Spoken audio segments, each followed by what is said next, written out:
Hello friends, I welcome you all in my YouTube channel. Currently we are doing Unit 10 on emerging areas. इसमें आज की video में हम करेंगे about peace psychology, violence, non violence, conflict resolution at macro level, role of media in conflict resolution. तो इसको start करते हैं. What do mean by peace psychology? Peace psychology क्या होता है? Is the scientific study of psychological processes involved in promoting. जिसका काम क्या होता है, जो ऐसे प्रोसेसेस के अंदर इन्वॉल्व होती है in promoting peace and preventing violence. It focuses on understanding the causes of conflict. जो कहीं पे भी कोई भी कॉन्फ्लिक्ट होता है उसके कॉजेज क्या हैं.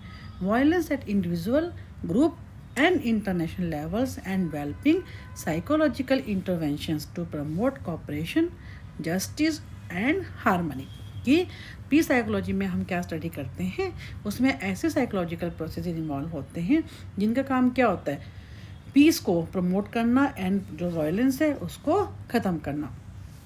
It examines how attitudes, emotions, identity, perception, communication and social system influence peace और violence. फिर पीस साइकोलॉजी की जब हम बात करते हैं, it has two main goals. First कौन सा है? To reduce direct and structural violence. Second कौन सा है? To build sustainable peace through justice के थ्रू, एम्पैथेटिकली किसी को डील करके, एंड रिकन्साइलिएशन की हम बात करते हैं when we talk about the goals of the peace psychology. Next आपका जो टॉपिक है, जैसा अभी आप देख रहे हैं, सबसे पहले हमने बात की पीस साइकोलॉजी क्या होता है. It is about all the definition and meaning of the peace psychology. Next है वायलेंस. वायलेंस क्या होता है? वायलेंस की डेफिनेशन क्या है कि वायलेंस मीन्स एनी बिहेवियर और system that intentionally causes physical, psychological और इमोशनल हार्म टू इंडिविजुअल्स और ग्रुप. जिससे हम क्या करते हैं, इंटेंशनली किसी को तकलीफ देते हैं. और peace psychologist views violence as a multi dimensional phenomenal, not just physical aggression. Types कितनी तरह के होते हैं एज पर जोहान गेल्टन मॉडल. इन्होंने क्या कहा, आप इन सबके जो नाम है ये ज़रूर याद रखिएगा, क्योंकि कई बार एग्जाम में आपको जो है एज पर इनका नाम के हिसाब से वो मांग लेते हैं. But do mean by the age पर जो है John Galtung model, how many types of violence are. आपको पता होना चाहिए कि डायरेक्ट इसमें जो है, इसमें टाइप्स ऑफ वायलेंस वही चीज़ है, पर एज पर इनके मॉडल के अकॉर्डिंग क्या क्या है कि डायरेक्ट और personal violence. This is the most visible type of the violence. It happens when one person और group directly harms another through physically, किसी को फोर्स करके, वर्बल किसी को बोल के. It includes actions like fighting. हम डायरेक्ट की बात कर रहे हैं, पर्सनल वायलेंस की बात कर रहे हैं, किसी को लड़ाई झगड़ा करके, मर्डर करके, वॉर, डोमेस्टिक एब्यूज, टॉर्चर और terrorism. In this kind of violence there is clear, एक ऐसा होता है जो who causes harm and another, जो कि एक तो वो होता है जो कि हार्म पहुंचाता है, सेकंड कौन सा होता है जो कि सफरर होता है. For example, when a soldier kills in war or someone hits another person, which is the direct violence, it causes immediate physical और इमोशनल पेन. यानी जिसके नाम से ही मालूम हो रहा है डायरेक्ट और पर्सनल वायलेंस. सेकेंड कौन सी? स्ट्रक्चरल. जब when you talk about the sexual violence, it is not done by one person. उसमें हमने क्या किया डायरेक्ट में कि एक पर्सन उसमें इन्वॉल्व रहता है, जो कि क्लियर है कि एक जो होगा हार्म करने वाला होगा और एक क्या होगा जो कि सफर होगा. But it exist with in the social system. कि हम स्ट्रक्चर की बात करें जो कि स्ट्रक्चरल सिस्टम में होगा, loss and institution. It happens when society is organized in a way that some people do not have equal access to resources, rights or opportunities. For example, poverty है, caste discrimination है, gender inequality है, and lack of education or health care are all forms of the structure. क्योंकि हम इसमें society की बात कर रहे हैं, है ना, जहाँ पे सब लोग इन्वॉल्व होते हैं. कि कुछ लोगों को क्या होता है, इक्वल एक्सेस नहीं होती है, कि हम वायलेंस की बात कर रहे हैं. तो where some people do not have equal access to resources, rights और अपॉर्चुनिटीज़. हमने अपनी अर्लियर वीडियो में पावर्टी की बात की थी, हमने जो है जेंडर इनइक्वलिटी की बात की थी, हमने हैंडीकैप डिसेबिलिटी की हमने बात की. तो there are so many issues related to that, जिसको हम क्या बोलते हैं, स्ट्रक्चरल वायलेंस. अब इसमें जैसे मैंने कहा कि पीपल में सफ़र हंगर, इलनेस और unemployment, not because of war और direct harm, but because the system जो है, सिस्टम ही ऐसा है that is unfair. And this type of violence is invisible but very powerful because it silently causes long term suffering. Next है cultural violence. What is cultural violence? Cultural violence refers to the belief system, जो हर culture का होता है, beliefs, traditions, values और symbols that make direct. और cultural violence का मतलब क्या है? सीम एक्सेप्टेबल और नॉर्मल, क्योंकि हर कल्चर के अपने बिलीफ सिस्टम होता है, हर एक के अपने ट्रेडिशन होते हैं, वैल्यूज होती हैं, उसके अपने सिम्बल्स होते हैं. For example, if a culture teaches that men are superior to women, it can justify domestic violence और जेंडर डिस्क्रिमिनेशन. सिमिलरली अगर हम रिलीजियस की बात करते हैं, सिमिलरली रिलीजियस और national ideologies that promote hatred toward another group also fall under the cultural violence, and this type of violence supports and justifies the other two forms. कौन कौन से? It gives moral or emotional approval to harmful action. यानी उसने इसमें हम क्या कहते हैं कि बाकी जो दो फॉर्म्स भी हैं, कौन कौन से, जो हम आगे बात करेंगे, जो हमने अभी भी की हैं, तो उसमें क्या है कि इस तरह से हमने क्या देखा कि जो डायरेक्ट वायलेंस होती है ये फिजिकल और विजिबल फॉर्म होती है. हमने जो स्ट्रक्चरल की बात की जो कि अनफेयर सिस्टम से होती है, कल्चरल, जिसमें हमने क्या है कि बिलीफ सिस्टम और ट्रेडिशन, यानी ये जो है, ये जो वायलेंस है जिसके हम कल्चर की बात कर रहे हैं, यही वायलेंस जो है, जो कल्चरल है, यही आगे डायरेक्ट को भी एनहांस करती है, उसको भी सपोर्ट करती है, एंड इसको भी, स्ट्रक्चर को भी एनहांस करती है, उसको भी सपोर्ट करती है. तो ये हमारी क्या था, इस टाइप से हमने वायलेंस की बात की कि कितनी तरह की होती है, डायरेक्ट, स्ट्रक्चरल एंड कल्चरल. फिर साइकोलॉजिकल कॉजेज क्या होते हैं वायलेंस के? First is frustration aggression hypothesis, जो कि डॉलर्ड एट ऑल ने दिए 1939 में, कि frustration caused by blocked goals lead to aggression. नाम से मतलब फ्रस्ट्रेशन से एग्रेशन होना. सोशल लर्निंग, जो कि एल्बर्ट बेंडूरा की है, कि वायलेंस कैसे होती है, लर्न बाय ऑब्जर्विंग. हम लोगों को देख कर सीखते हैं, ऑब्जर्व करके, उनको नकल करके, उनको जैसे हमने बॉबो डॉल का एग्जांपल भी किया था इसके अंदर, कि कैसे बच्चों को एक रूम के अंदर बंद कर दिया था और उनको देखा ही कैसे बॉबो डॉल को, कैसे बाकी जो है उसके ऊपर चढ़ के कैसे बाकी बच्चे उसको हर्ट कर रहे हैं, उनको टॉर्चर कर रहे हैं, है ना. तो जब बच्चों को वो अपॉर्चुनिटी दी गई तो they also did the same thing which they had observed और जो है observe in their video when they were given the opportunity to see the video. तो यह कि अब क्या डिह्यूमैनिटाइजेशन, इसमें क्या वही अदर अगर हम किसी को देखते हैं जो कि लेस ह्यूमन है ना, allows people to justify violence against them. Prejudice है, stereotyping and negative attitude toward certain groups, religious, ethnic और racial, है ना, can cause intergroup violence. फिर group think and D individuation. कई बार क्या होता है, ग्रुप में हम भीड़ की, मॉब्स की बात करते हैं. इंडिविजुअल्स क्या होते हैं, लूज पर्सनैलिटी, अपनी खुद की पर्सनैलिटी वो आइडेंटिफाई नहीं कर पाते, वो डी इंडिविजुएशन, उनका खुद का कुछ वो रहता ही नहीं है कि, तो उसका आंसर क्या, हम एक अकेला जो होता है वो उसका अलग पर्सनैलिटी होती है, लेकिन हम जब ग्रुप में चले जाते हैं हम क्या हो जाते हैं, हमारी अपनी हम आइडेंटिटी को हम खो देते हैं. तो उसमें क्या होता है कि lose personal responsibility and commit violent acts they would not do alone, जो कि हम अकेले नहीं कर पाएंगे. जो अगर सारा ग्रुप उस चीज़ में किसी एक्टिविटी में इन्वॉल्व है, then we will also be a part of that particular crime हो या कुछ भी उस टाइप की एक्टिविटी में हम भी पार्टिसिपेट करते हैं, हम भी क्योंकि उस ग्रुप का पार्ट है तो हम भी वैसे ही हो जाते हैं. कॉन्सिक्वेंसेज ऑफ वायलेंस क्या होता है? फिजिकल यानी death, injuries, destruction of property. Psychological में कौन कौन से होते हैं consequences? Depression, fear, mistrust and hatred. When we talk about the social consequences, breakdown of communities, displacement and long term conflict. तो this is all about the violence, जो हमने आपका पढ़ा कि पीस साइकोलॉजी क्या होते हैं. Then we talk about the violence and next we are talking about the non violence. What is non violence, जिसको हम अहिंसा भी कहते हैं. इसमें non violence is not just the absence of war.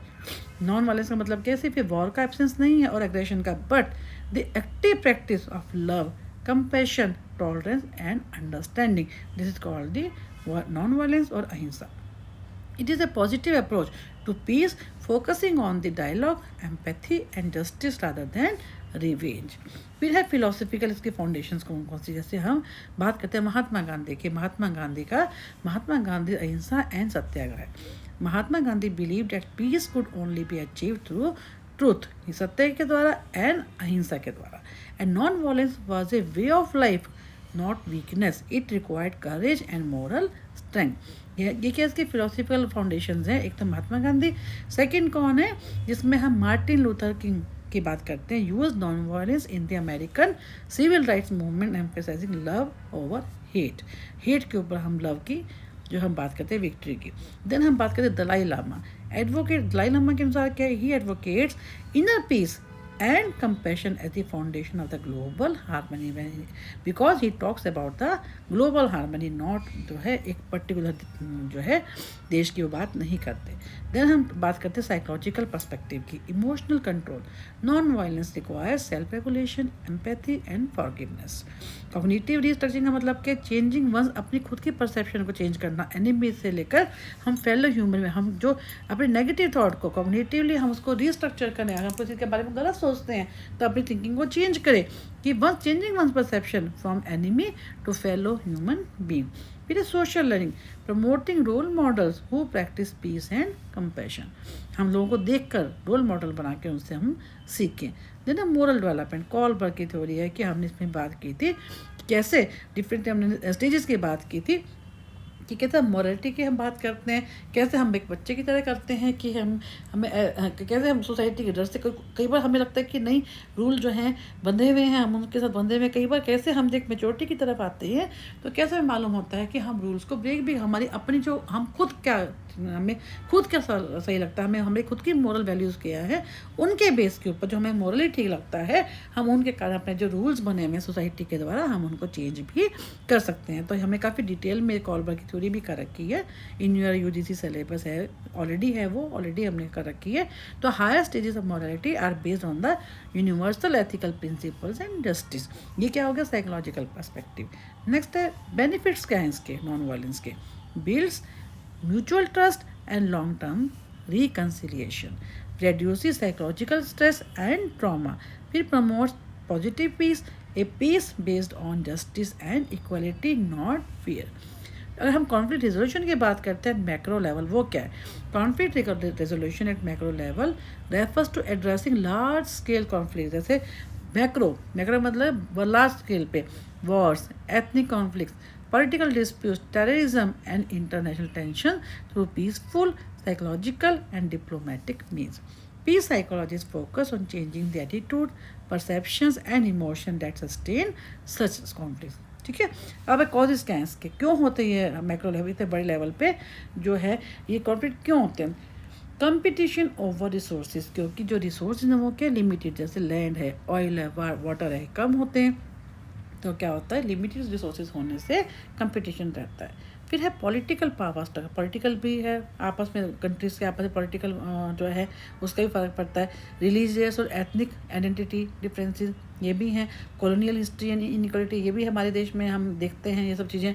Miscommunication है, mistrust and prejudice between groups और nation, जैसा भी हमने देखा अभी इंडिया एंड यूएस का चल रहा है, ठीक है, यूएस का और बाकी चाइना का बाकी कंट्रीज़ का भी चल रहा है। तो कहने का मतलब है कि हमने रशिया यूक्रेन का देखा तो कैसे क्यों होते हैं वो रिसोर्सेज पे होते हैं, किस लिए पॉलिटिकल पावर भी हो सकती है, रिलीजियस और एथनिक इश्यूज भी हो सकते हैं, कॉलोनियल हिस्ट्री इनइक्वालिटी की हो सकता है, या मिसट्रस्ट की भी बात कर सकते हैं, प्रेजुडिस बिटवीन ग्रुप्स और नेशन। फिर स्टेप्स क्या है, हम अगर कॉन्फ्लिक्ट को डिसॉल्व करते हैं तो कौन कौन से स्टेप्स होते हैं। कॉन्फ्लिक्ट अवेयरनेस एंड डायग्नोसिस, सबसे पहले अंडरस्टैंडिंग के रूट कॉज क्या है, साइकोलॉजिकल बैरियर्स क्या हैं, कल्चरल कंटेक्स्ट क्या है ऑफ कॉन्फ्लिक्ट के, जो क्यों है उसको पहले समझना, उसके बाद हम उसके आगे बात करें उसको कैसे रिजॉल्व करना है। Dialogue and communication, creating safe spaces for both sides to share perspectives and grievances. Negotiation, parties come together to reach a mutually acceptable agreement, negotiate करना आपस में।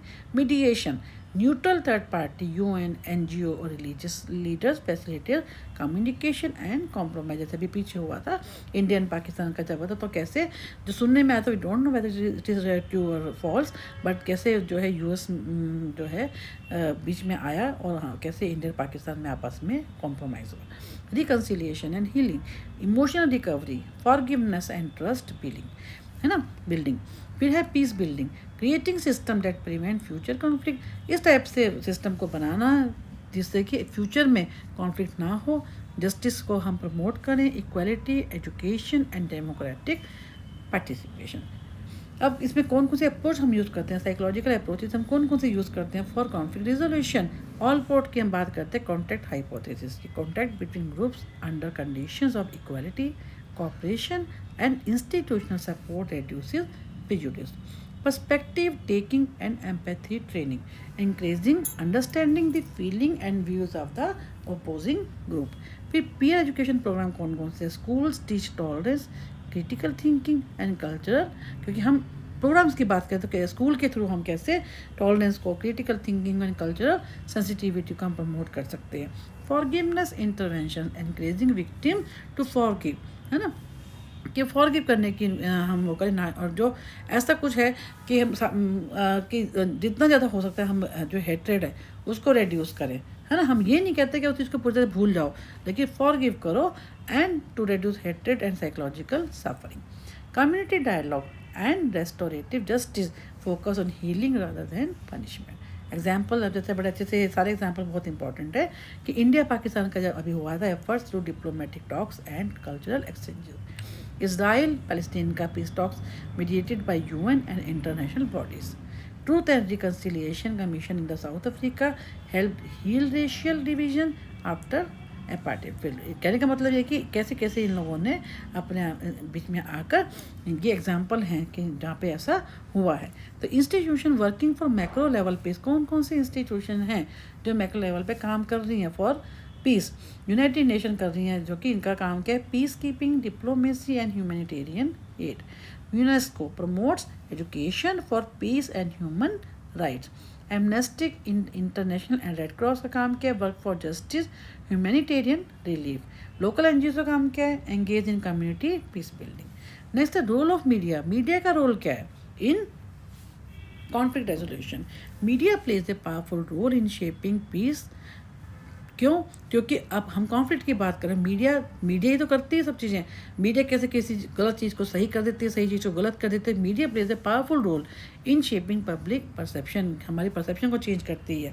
इमोशंस हम कैसे अटैच होते हैं, कनेक्ट होते हैं उस चीज़ के साथ. एंड ओपिनियन इधर टू एस्केलेट कॉन्फ्लिक्ट और प्रमोट पीस.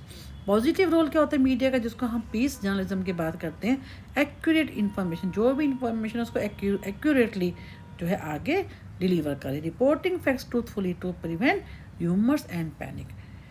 पीस जर्नलिज्म, जो कि जॉन गैल्टन ने कही है कि focus is on solutions, empathy and human stories rather than only violence and hatred. इनकी बात ना करके सॉल्यूशन पे फोकस करें, एम्पैथी पे करें, ह्यूमन स्टोरीज पे करें. एंकरेजिंग डायलॉग यानी hosting debates and programs that promote understanding between conflicting groups. Promoting empathy, ठीक है, suffering उनके तरीके से. showing the suffering of all side humanizes the enemy, की जहाँ से जिससे जिसको कोई प्रॉब्लम होती है हम उसके तरीके से सोचें कि वो क्या फील कर रहा है, इससे क्या होगा, सफरिंग कम हो जाएंगी. Spreading peace messages, campaign, documentaries and public service announcements can promote tolerance. क्योंकि हम पॉजिटिव रोल, हम मीडिया की बात करें कि वो किसकी तरह से मीडिया जो है पॉजिटिव रोल प्ले कर सकती है. काउंटरिंग हेट स्पीच यानी educating audiences on fake news, propaganda and social media manipulation. Negative role क्या है मीडिया का, अगर हम बात करते हैं, नंबर 1 क्या है? सेंसेशनलिज्म, यानी media sometimes aggravates violence for higher. Negative role तो बहुत होता है मीडिया का कि मीडिया समटाइम कोई चीज़ को बहुत बड़ा चढ़ा के कहती है किसी वायलेंस को, जिससे क्या होता है? Increasing fear and anger. उतनी वो चीज़ें होती नहीं जितना वो एग्जेगरेट करती है, जिससे कि वो हमारी परसेप्शन भी वैसे होती है, हमारी ओपिनियन भी वैसे होती है, इमोशन भी वैसे अटैच हो जाते हैं. Bias reporting, taking sides can deepen divisions and mistrust. Spreading stereotypes, representing one group as villains और टेररिस्ट बिकम्स प्रमोट्स प्रिजुडिस. फिर क्या है? Social media misinformation, fake news can inflame communal. और अगर हाँ गलत न्यूज़ आती है, फेक न्यूज़ आती हैं, तो उससे क्या होगा? और ज़्यादा कम्युनल और पॉलिटिकल टेंशन जो है उससे स्पीड पे बढ़ती है. रेस्पॉन्सिबल मीडिया प्रैक्टिस कौन कौन सी थी? Follow ethical journalism principle, accuracy, balance and empathy. Highlight peace efforts and success stories, not just conflicts. Avoid labelling और स्टिग्मेटाइजिंग लैंग्वेज. एंगेज, क्या किसी को एंगेज करना है? इंटर कल्चरल अंडरस्टैंडिंग, दो कल्चर के आपस में through story telling, art, film, उसमें अंडरस्टैंड करके कि एक कल्चर दूसरी कल्चर से कैसे डिफरेंट है, उसको हम समझे, उसको एक रिस्पेक्ट दें, उसको रिगार्ड करें. पीस साइकोलॉजी हम प्रैक्टिस की बात करते हैं कि peace psychology applies its principles through education यानी teaching, non violent communication and emotional regulation. हम प्रैक्टिस की बात करते हैं, है ना। एजुकेशन में जैसे हम कहते हैं कि टीचिंग, हम नॉन वायलेंट कम्युनिकेशन की बात करें, इमोशनल रेगुलेशन की बात करें, counselling, helping individual heal from trauma of war और कॉन्फ्लिक्ट। कम्युनिटी वर्क क्या होता है? Promoting social justice and reducing inequality. International policy क्या? Advising governments on peace processes and post conflict recovery. Summary table मैंने क्या किया, जैसे आप देख रहे हैं आपका पूरा जो ये यूनिट है, यूनिट के अंदर जो आपका मटेरियल है, पीस साइकोलॉजी हमने किया, वायलेंस किया, हमने नॉन वायलेंस किया, conflict resolution at macro level किया, रोल ऑफ मीडिया क्या होता है। इसके अलावा आप देखेंगे इन सबको मैंने आपके लिए जो एक सिंगल टेबल में, क्योंकि समरी में आपको थोड़ा और ईजी हो जाता है उसके बारे में बात करना, समझना। जैसे आप देख रहे हैं समरी टेबल में violence, when we talk about the violence, what is violence, इसका फोकस किस पे होता है? हार्मफुल बिहेवियर और स्ट्रक्चर्स कॉजिंग सफरिंग, ताकि सामने वाले को तकलीफ हो सके, वो सफ़र कर सके। एग्जाम्पल वॉर है, टेररिज्म है and discrimination. When we talk about the non violence, इसका क्या मतलब है? कंपैशन, इसका फोकस किस पर? देखिए हम नॉन वायलेंस की बात करें, इसका उल्टा है ना। तो ये और ये दोनों क्या एकदम एक दूसरे से ऑपोजिट होते हैं, ठीक है। इसका काम क्या है? कंपैशन का फोकस क्या है? कंपैशन, एम्पैथी एंड जस्टिस, ठीक है। ये जैसे हम एग्जांपल लेंगे, गांधी अहिंसा, एमएल के हमने अभी पीछे बात की है कि यह हमने जो है अभी उसकी भी बात, दलाई लामा की भी बात की है, तो कैसे उनके बारे में हमने काफ़ी डिटेल में बात की है। तो ये उनके एग्जाम्पल्स हैं। अब हम कॉन्फ्लिक्ट रेजोल्यूशन की बात करते हैं एट मैक्रो लेवल, उसका फोकस क्या है? कि पीस बिटवीन नेशंस और लार्ज ग्रुप्स। एग्जाम्पल क्या? यूएन मीडिएशन, है ना, रिकन्सिलिएशन प्रोग्राम, जो अभी हमने ऊपर भी एग्जाम्पल दिए हैं।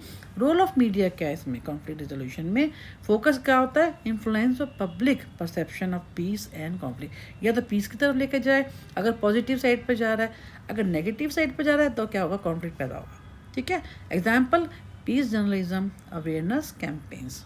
फिर है हम कंक्लूजन की बात करते हैं। Peace psychology emphasizes that peace is not merely the absence of war but presence of justice, equality, empathy and understanding. And by promoting, अगर हम नॉन वायलेंस को प्रमोट करते हैं, डायलॉग को करते हैं, एजुकेशन को करते हैं, responsible media societies can move from culture of violence to a culture of peace. तो साइकोलॉजिस्ट, एजुकेटर हों, मीडिया प्रोफेशनल्स हों या पॉलिसी मेकर्स हों, all play vital role in creating conditions for lasting peace. तो इस ढंग से आपने देखा कैसे जो पीस साइकोलॉजी का पर्पस क्या होता है, क्या होता है कि वो उसको not merely the absence of war, बल्कि उसमें क्या होता है? जस्टिस भी होना चाहिए, इक्वलिटी की बात भी होनी चाहिए, एम्पैथी की बात भी होनी चाहिए और अंडरस्टैंडिंग की भी बात होनी चाहिए।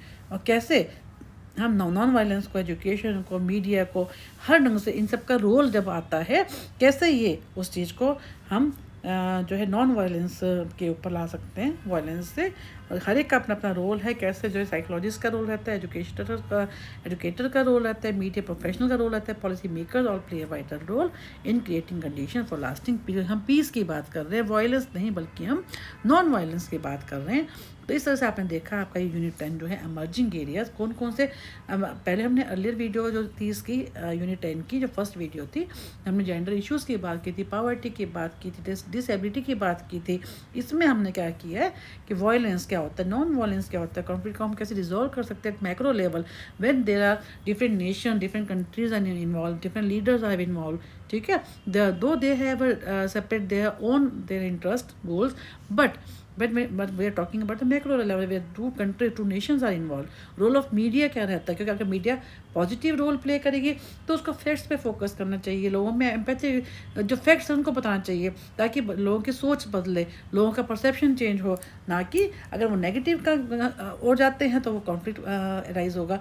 तो वो जो है ये जो होता है मीडिया का नेगेटिव रोल है इन कॉन्फ्लिक्ट रेजोल्यूशन। तो इस तरह से आपने देखा कि काफ़ी डिटेल में हमने इन इश्यूज़ के ऊपर बात की। नेक्स्ट वीडियो में हम यूनिट 10 का ही नेक्स्ट पार्ट स्टार्ट करेंगे। Thank you all for being part of this free YouTube channel, और those who have newly join this channel, तो kindly subscribe and share this channel. And one more information कि आपको जो है हमने इस channel के थ्रू हमने MA साइकोलॉजी के बोथ ईयर्स के वीडियोस आपके साथ सेपरेट प्लेलिस्ट में मॉड्यूल वाइज आपके साथ शेयर की हैं, so that you may be able to watch that videos also, and how to make practical file, how to make internship file, how to write assignments, and there are so many things which are not available on other channel.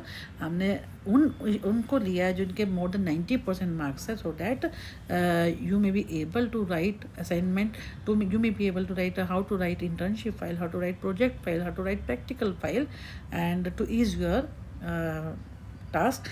So thank you once again for being part of this free YouTube channel.